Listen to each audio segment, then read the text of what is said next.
Hi you guys, it's me. If you're watching this video, it's because we've had a snow day and we'll miss class on Wednesday. So maybe we can do this remotely. We're going to go over week 4, which is a snowball block. I'm going to be demoing here in my workroom and you can follow along with me at home.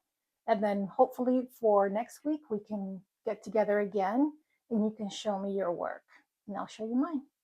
All right, here we go. First thing first is to press the fabric to get rid of all the major creases and wrinkles. All right, after I've pressed my fabrics, make sure that the fold is closest to my body. I'm going to trim up one edge and cut my fabric. So I'm going to trim up this edge to make myself a clean edge. I'm lining up my ruler with the fold closest to me and a horizontal line placed directly on the fold. And I'm going to cut and even out this right side of the fabric.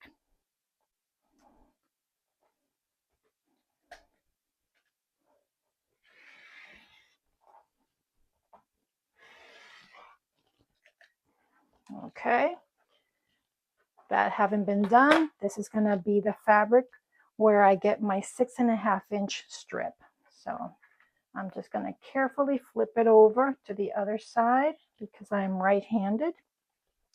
And again, I'm going to place the ruler on the fabric and check any horizontal line of my ruler against the folded end of the fabric. My cut should be at 6.5 inches, which conveniently is the same width as my ruler. So I'm going to use the whole ruler, align it on the cut edge that I just made that clean cut, and any line of the ruler even with the fold of the fabric. I'm going to hold firmly, downward pressure,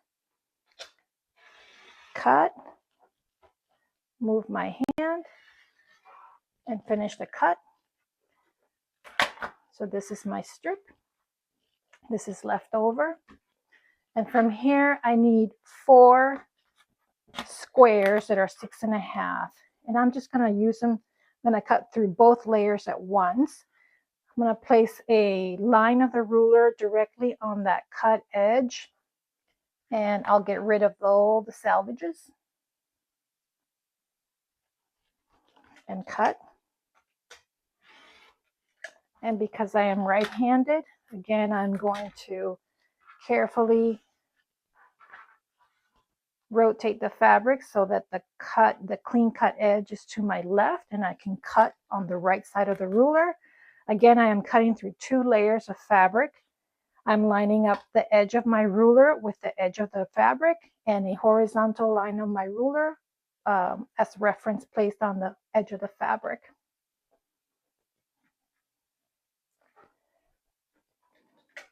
I need 4 squares. Here I have 2. And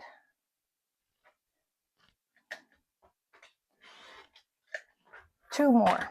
So I have my 4 squares of one of the fabrics. Okay.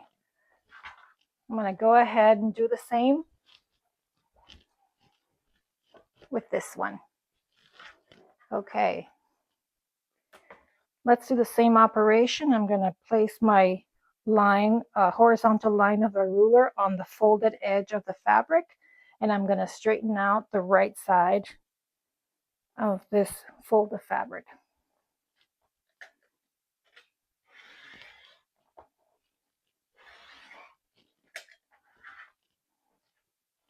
Just for reference, I'm not tossing it on the floor. I've got a garbage can right there. And this one should be a 2.5-inch strip of fabric. So I'm going to carefully flip it so that the clean cut edge is now on my left so that I can place the 2.5-inch line of my ruler on that cut edge and any reference line, horizontal line on the fold.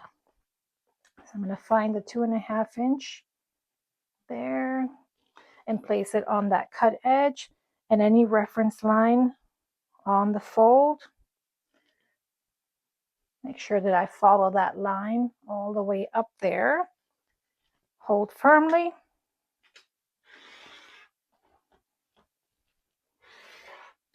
Okay. And there is my strip. This is left over. And from this strip, I need 8 squares that are 2.5.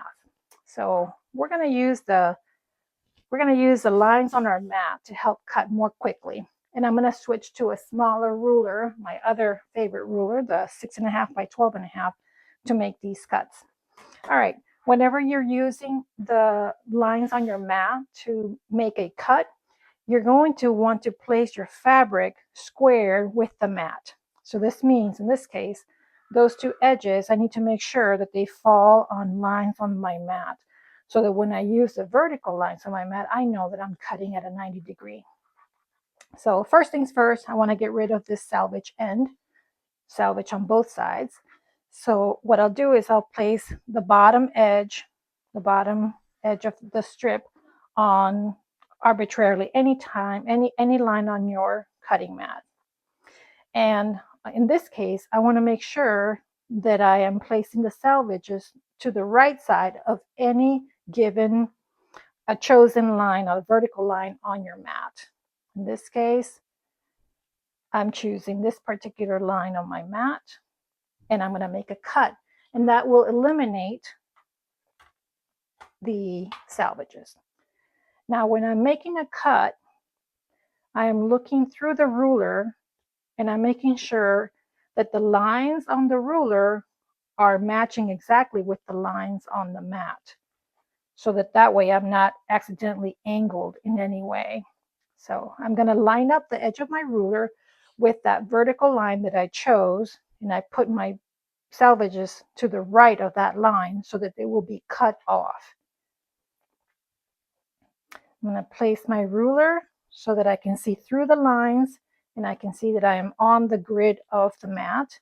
Hold firmly and cut, and that takes care of the 2 salvages. So those get put in the trash. Now I need 8 squares. So I'm going to cut 2 layers at once. This is already folded. Remember, we've got 2 layers. I'm going to use a mat rather than turning the fabric. So to use a mat, since I'm already on a perfectly vertical line and I'm already on a horizontal line, all I have to do is count the squares, the grid on the mat to get my measurement. 2.5 inches would be 1 inch here, another inch here, and a half of this inch. So I'll place my line, my half-inch line, on the corresponding inch line on my mat so that I can count 1, 2.5 of an inch. And I'll make a cut. Let me give you another perspective. I hope you can appreciate from this angle the first cut I made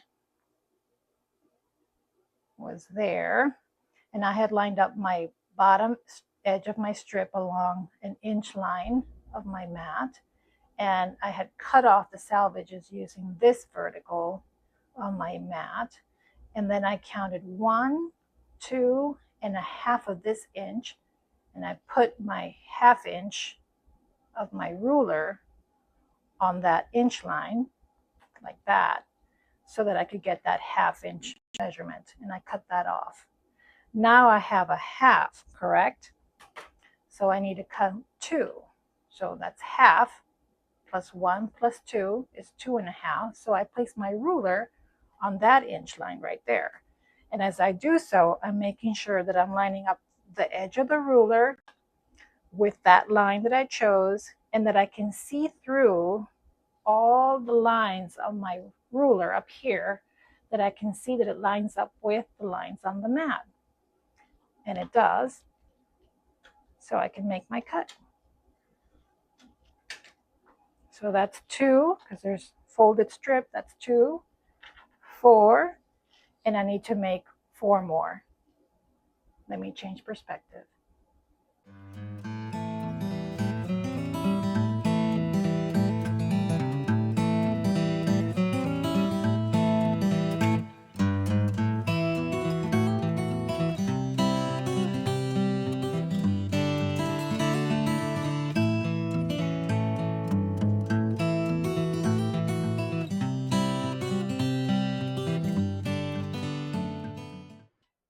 Okay, next step is we have to take all these smaller squares, and on the back side of them, we need to mark a diagonal line from corner to corner. You can choose any marking tool that you have handy. I would not use a Sharpie for this, but here are some common tools.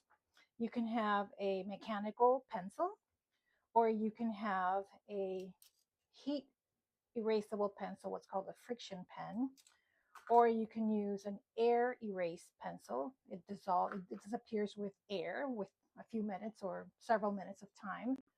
Here I have another one that's a water erase pencil. So this will go away or disappear with water, with a spritz of water, or when you wash your quilt eventually. To keep it simple and to be able to show the line on camera, I'm going to use this black heat erase marker. What I want to show here on camera, and I'm going to stand here purposely, is that um, when you take your ruler and mark from corner to corner diagonally, you want to take into account the thickness of the tip of your pencil or marking tool. If you place your ruler exactly from corner to corner, the default is going to be that the line is going to fall just to the side of that center. So you want to place your pen actually, or your marking tool, on the tip. It's my recommendation anyway, and then butt up the ruler to that pencil, and then aim for the other corner and mark over there to see if you're going to be in the tip of the corner. Once you have assurance that you are going to draw a true diagonal line, then I suggest starting from the center and going towards the edges. So you have something like that. I need to do this with all 8 of them.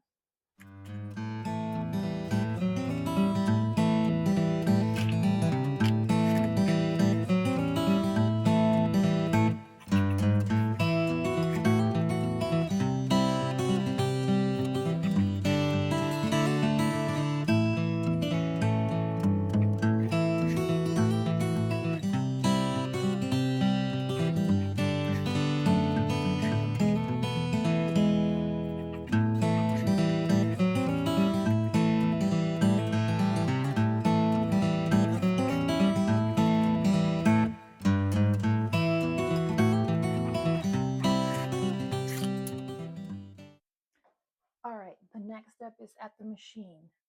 We're going to take 1 square of the larger squares and 2 of the smaller squares that we've marked the line, diagonal line, and we're going to place it on 2 opposing corners of the larger square.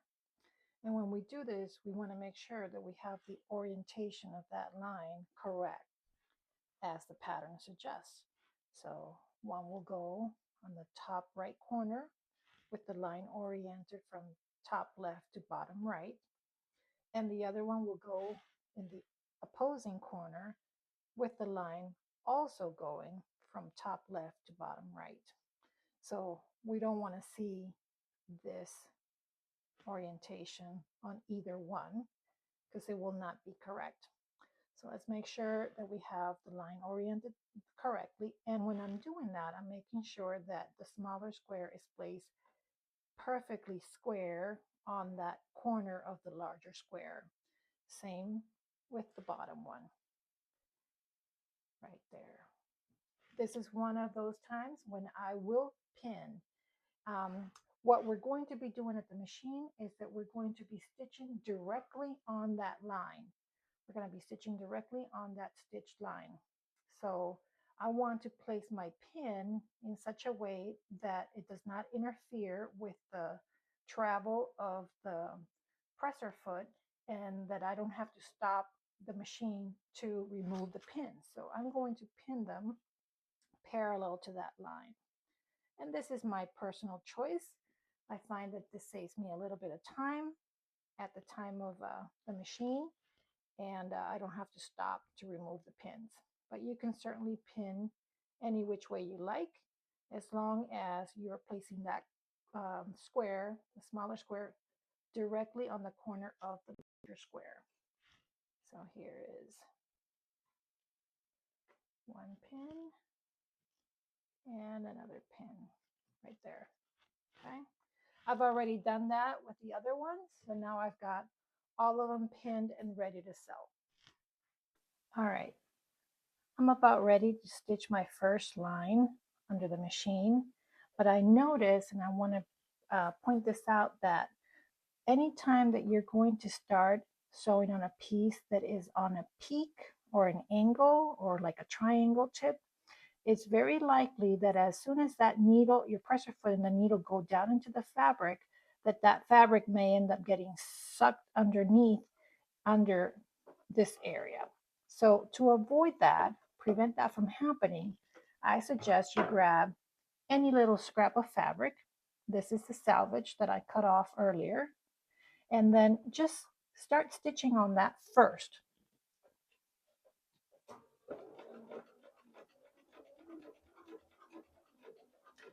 And then get it past the needle, but don't remove it. So from here, you'll lift your presser foot and line up that piece you're about to sew with the needle, lower the presser foot. And I'm going to try my hardest to stitch on that line, or preferably to the right of that line, just to the right, a hair or a thread width to the right of that line, not on the left side of the line, but on the right side of the line. And that'll make sense here in a little bit. So let's see how we do.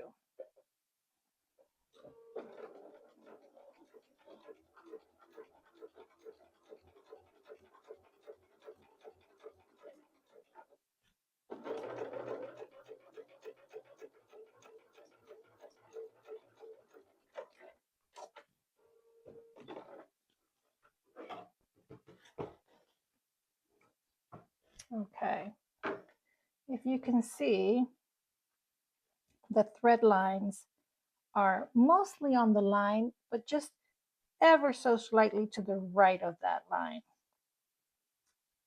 Not a big deal if you don't achieve that, but what I don't want you to do is to be on the left side of the line, because the next step is going to be, after I remove that little bit of scrap, that thread, the next thing we would do is remove the pins,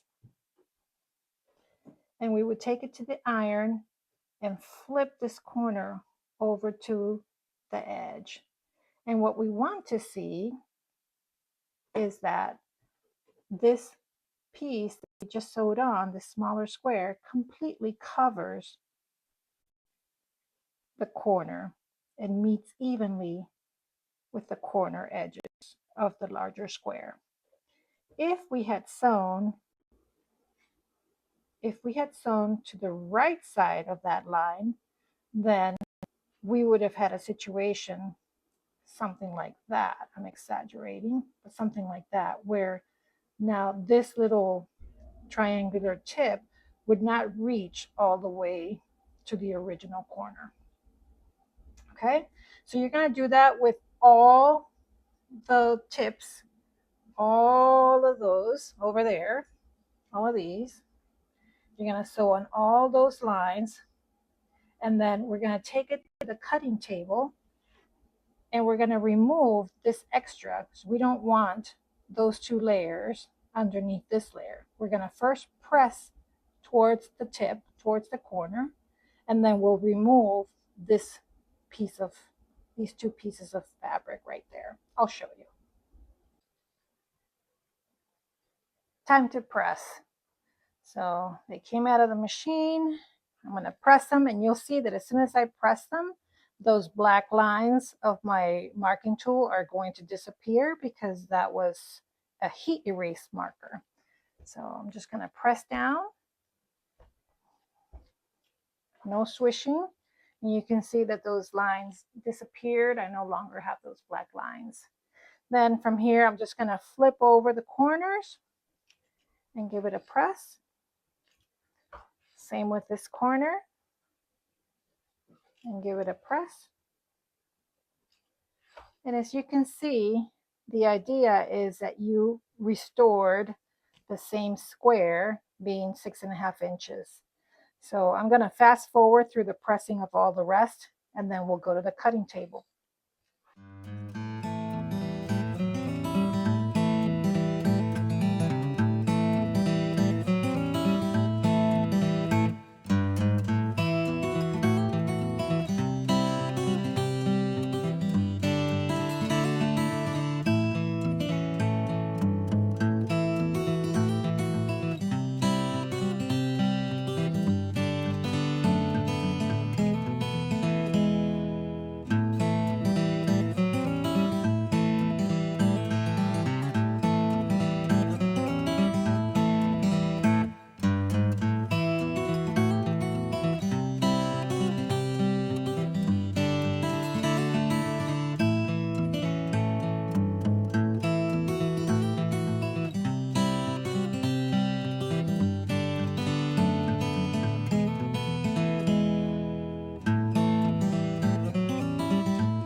Now that we have all our units completed, they've been pressed and the corners have been trimmed, now we're going to assemble our block. So this is a simple 4-patch construction. You're going to orient the units as it says so on the pattern so that we have peaks meeting there, right there, and then the other units are going to be the same here, like so, so that we have this peak forming down here, 2 peaks here on the sides, and that peak at the top, and that'll give us that big X block. All right, when pinning this, I would pin, I want to make sure that as I'm sewing the 2 right sides together, that I want to make sure that these 2 seams are going to match. So I will take my time and I will pin that in place. I'm going to pin it this way so that it doesn't get away from me. That one. And make sure that I'm aligning the top edge.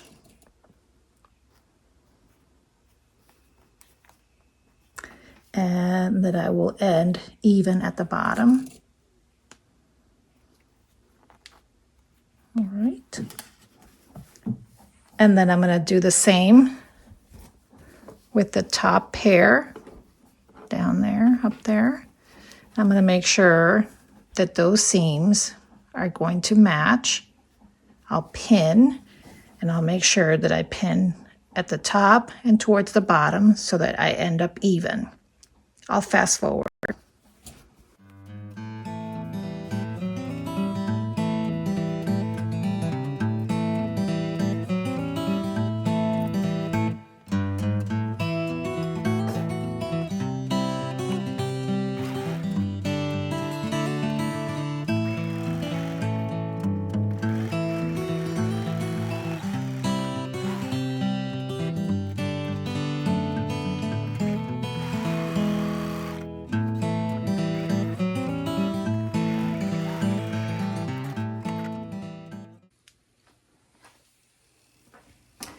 Okay, I've got them both sewn.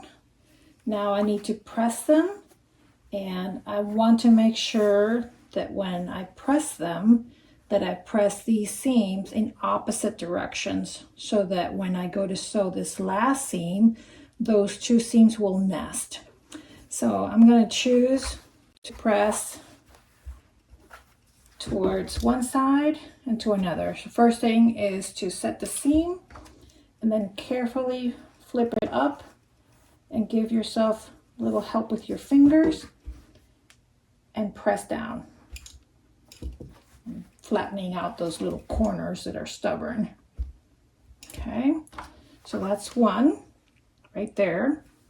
So if this seam is going towards the right, I'm going to make this seam go towards the left. So this means I'm going to press towards this side. So I'll do the same first, set the seam, and then flip upward. Give myself a little finger press to get started, and press down. Flatten the corners that are stubborn. And then the last seam will be this one right here, and because they are going in opposite directions, they will nest. So I'll do that at the machine. Okay, we're at the machine ready to stitch the last seam, but I want to make sure to place a few strategic pins so that I can match up those peaks right there where I want to have that triangle tip match. So I'm going to place some strategic pins so that I don't miss those peaks, and I'm also going to match at the top. I'm going to make sure that the center seam is nesting so that those 2 are going to match also. And that the peak at the lower end also matches. So I'm going to place a pin there and a pin at the bottom. So I'm ready to stitch.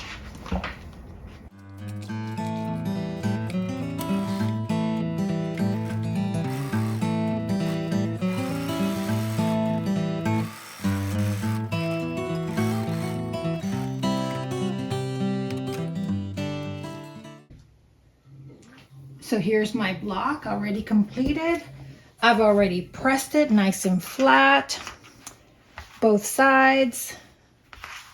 So now I'm going to measure with my 12.5-inch ruler, and I'm going to see how I did in a hurry.